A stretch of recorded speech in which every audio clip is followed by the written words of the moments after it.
नाज़रीन, हिंगोर जा केतिरनि ई ॻोठनि मां हिन महल ताईं बरसाती पाणी निकाल नाहे थी सघियो। ॻोठाणनि पंपिंग स्टेशन जी बहाली लाइ एहतिजाज कयो आहे। पेश आहे शम्सुद्दीन राजपर जी रिपोर्ट।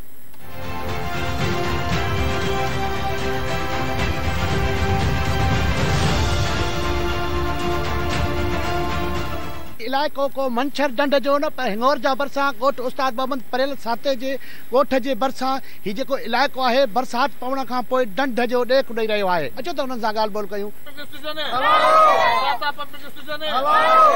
पंपिंग स्टेशन चालू हुजे हा त हिन वक़्तु जेको हीउ नुक़सानु माना जेको ॿ यूनियन काउंसिल सिठा जाम बाला यूनियन काउंसिल रसूलाबाद जो नुक़सानु थी वियो आहे।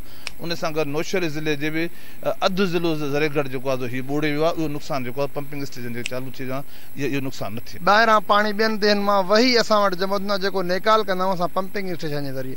उहा पंपिंग स्टेशन 2 महीननि खां वठी बंदि थियल आहे। हे पाणी तव्हां ॾिसी रहिया आहियो वबा जी सूरत इख्तियार करे वियो आहे, ज़हर बणिजी वियो आहे।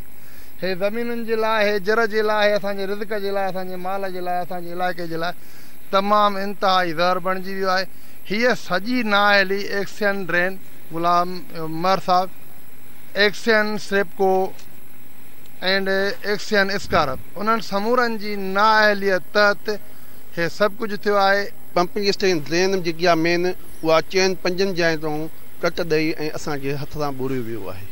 जेको अमलदार ऐं बीमारनि अची तरखियो आहे, कंहिं बि हेल्थ वारनि का बि सार संभाल न दिया। 2 माण्हू असांजे ॾोहिटी मरी वई, मुंहिंजी पोटी मरी वई।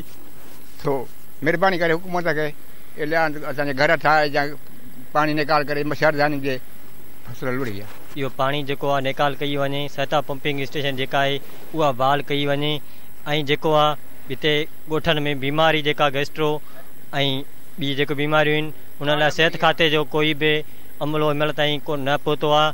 हिननि बहुत मुतालबो कयो त फौरी तौर ते हिन ॻोठाणनि में तिबी कैंप क़ाइमु करे हिते जेके बीमार मौसूम ॿारड़ा आहिनि उन्हनि जो इलाज करे असांखे जेकी खाद खुराक मुहैया कई वञे। कैमरामैन हसनैन राजपर सां गॾु शम्सुद्दीन राजपर, धरती टीवी, हिंगोर।